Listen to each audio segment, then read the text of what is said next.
Perdagangan saham di Bursa Efek Indonesia baru saja ditutup. Kita akan membahasnya bersama analis MNC Sekuritas. Dan untuk membahas bagaimana pergerakan IHSG sepanjang hari ini dan prospeknya pada pekan depan, kita telah terhubung dengan Rudi Setiawan, analis MNC Sekuritas. Selamat sore, Mas Rudi. Selamat sore Mbak Patricia. Oke, Mas Rudi, kita lihat perkembangan indeks kita pada sepanjang hari ini. Nampaknya naik turun, Mas Rudi. Kalau kita lihat perkembangannya sempat terkoreksi, kemudian ditutup rebound di zona hijau. Bagaimana analisa Anda terkait dengan pergerakan indeks harga saham gabungan, baik itu sepanjang hari ini maupun sepanjang sepekan ini?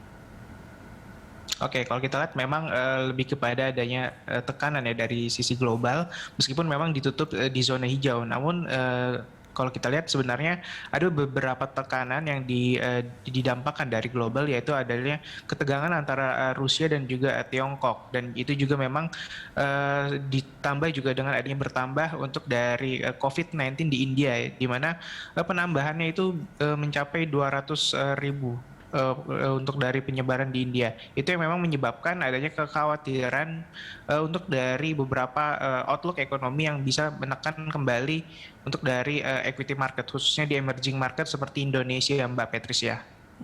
Oke, itu adalah sejumlah sentimen yang mempengaruhi pergerakan indeks sepanjang hari ini.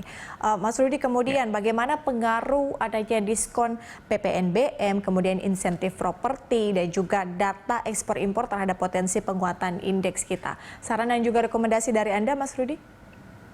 Oke, untuk dari PPNBM dan juga insentif properti itu memang cukup bagus ya untuk dari penjualan properti di 2021 ini ya. Apalagi kalau kita lihat pertumbuhan dari secara month on month untuk dari Februari ke Maret itu bertumbuh kurang lebih double digit di atas dari 15%.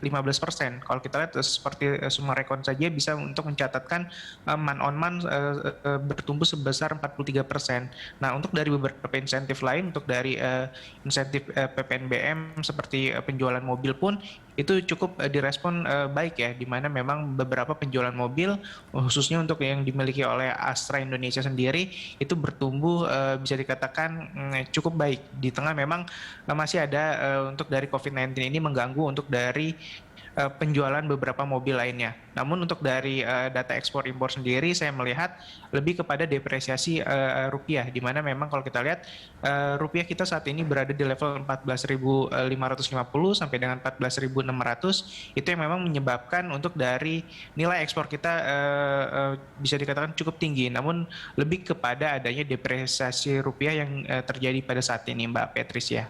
Oke, artinya ada sejumlah sentimen juga termasuk di dalamnya perkembangan data COVID di India seperti itu. Kemudian Mas Rudi, dengan adanya data ekonomi Amerika Serikat dan juga Tiongkok, melihat juga sejumlah sentimen yang tadi sudah Anda sebutkan, bagaimana kemudian Anda melihat prospek indeks harga saham gabungan kita untuk pekan depan? Apakah mampu rebound paling tidak di level 6.100? Oke, untuk dari Tiongkok yang sudah merilis laporan GDP-nya untuk di kuartal pertama 2021 ini yang bertumbuh kurang lebih 19%, itu yang memang bisa dikatakan cukup baik ya. Dimana memang kalau kita lihat prospeknya, outlook-nya akan bisa berpengaruh kepada negara-negara kawasannya seperti di ASEAN, yang dimana memang kemungkinan untuk dari Indonesia sendiri akan mendapatkan imbal dari di China yang dikatakan bertumbuh double digit tersebut dari adanya permintaan batu bara yang cukup berpotensi kembali meningkat ya, dimana memang kalau kita lihat adanya dari harga batu bara pun sudah mulai meningkat. Itu yang memang memberikan dampak kepada outlook yang cukup positif, dimana ini akan menjaga untuk dari IHSG kita setidaknya bisa bertahan kembali di level-level 6.100 sampai dengan sebenarnya supportnya di level 5.900 Mbak Patricia. Oke, artinya ada potensi untuk menuju atau rebound ke 6.100 ya Mas Rudi ya? Iya, betul. Oke, selanjutnya Mas Rudi, kalau kita lihat prospek industri dasar mungkin dan juga pertanian, seperti apa Anda melihat untuk sektor-sektor ini pada pekan depan paling tidak? Oke, untuk dari industri dasar saya lebih kepada untuk dari penjualan mobil ya, di mana bisa dikatakan itu lebih kepada Astra Internasional, di mana kalau kita lihat kemungkinan permintaan mobil masih akan cukup membantu untuk dari pengerek harga dari Astra Internasional. Sementara untuk dari pertanian sendiri, memasuki bulan Ramadan, kebutuhan beberapa harga pokok itu yang memang berpotensi juga menyebabkan adanya kemungkinan peningkatan dari memang permintaan tersebut. Meskipun harga menaik, namun demand pun juga meningkat seiring memang adanya bulan Ramadan, yang dimana memang lebih kepada kebiasaan masyarakat Indonesia untuk meningkatkan konsumtifnya, Mbak Patricia. Artinya saran dan rekomendasi untuk jangka menengah untuk sektor industri dasar dan pertanian seperti apa, Mas? Oke, untuk dari kedua sektor tersebut saya melihat masih cukup positif karena memang kalau kita lihat dari industri dasar yang lebih kepada Astra International sendiri, saya melihat penjualan mobil masih akan menjadi penopang dari sektor tersebut. Namun untuk dari beberapa saham lainnya, untuk dari aneka industri dasar, saya masih belum melihat outlook yang bisa dikatakan cukup positif.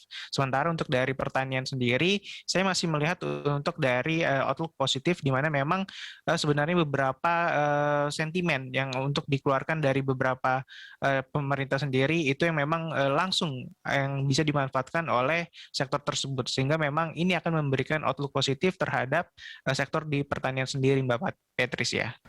Dengan posisi dolar saat ini, Mas Rudi, bagaimana Anda kemudian melihat arah investor asing pada pekan depan? Oke, sebenarnya untuk dari dolar pada saat ini cukup bisa dikatakan di gray area ya untuk dari para investor asing ya, di mana meskipun saat ini masih mencatatkan net buy untuk dari para investor asing sendiri, namun ini jika terjadi depresiasi yang terlalu bisa dikatakan berlebihan, itu juga memberikan gambaran bahwa outlook dari ekonomi yang ada di Indonesia bisa dikatakan itu berada di gray area. Namun untuk saat ini saya belum melihat adanya risiko yang bisa dikatakan berlebihan untuk dari dolar sendiri terhadap investor asing. Sehingga memang investor asing saat ini lebih melihat kepada prospek yang terjadi untuk dari perusahaan-perusahaan yang ada di IISG kita saat ini. Di mana memang potensi untuk dari earning yang dicatatkan untuk di 2021 ini secara rata-rata diharapkan bisa berpotensi bertumbuh kurang lebih plus minus di 30%, Mbak Patricia. Untuk sektor defensif andalan untuk investasi April, rekomendasi Anda seperti apa, Mas Rudi? Oke, untuk saat ini lebih kepada consumer dan juga retailer ya, di mana memang kalau kita lihat untuk dari sektor consumer sendiri ini lebih kepada adanya Ramadan, dan juga memang retailer sendiri juga itu termasuk dalam adanya Ramadan sendiri. Karena kalau kita lihat beberapa saham-saham untuk dari consumer sendiri bisa dikatakan masih cukup lagging pergerakan harganya seperti Unilever, ICBP, INDF, dan juga Mayora. Untuk retailer sendiri untuk beberapa seperti Era Jaya yang masih bisa dikatakan terus mengalami penguatan harganya seiring memang kalau kita lihat penjualan handphone masih cukup meningkat, dan juga untuk dari beberapa retailer lain seperti MAPI dengan adanya Ramadan sendiri itu bisa juga meningkatkan dari earnings-nya, di mana memang kalau kita lihat adanya Ramadan sendiri konsumtif dari masyarakat itu bisa dikatakan lebih tinggi daripada biasanya, Mbak Patricia. Baik, analis MNC Sekuritas Mas Rudi Setiawan, terima kasih sudah bergabung bersama kami di Terima Closing kasih. Market.